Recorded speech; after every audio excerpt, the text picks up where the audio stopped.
Jan suwedep tenan Cak, mangan panganan iki. Ngene ae wis ngentekno sego, iki bahane ya iku oncom.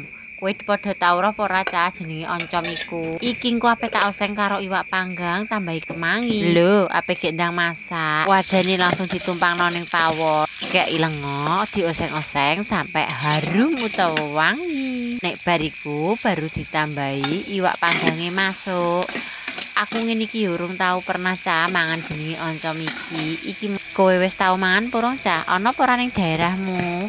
Nek ning daerahku ngene iki gak ono ya. Iki lek nggo ponakanku ada teko Jakarta gawane oncom. Soale aku kepengin. Dadine tak omongin nek ape moro mrene tak kon kono oncom. Panganan lek adoh nggo ke Jakarta iki terus tak masak tak oseng-oseng kei lombok pembrambang, kei bumbu, uyah micin gula tambah roiko sithik.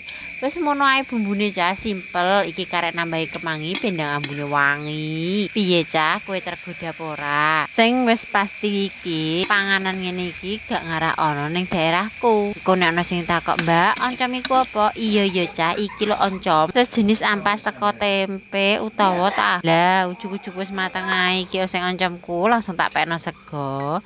Tak sendok lawe iki mang. Wis gek ndang mangan, lawe wis ditata, aja lali berdoane ya. Bismillahirrahmanirrahim. Ayo mangan.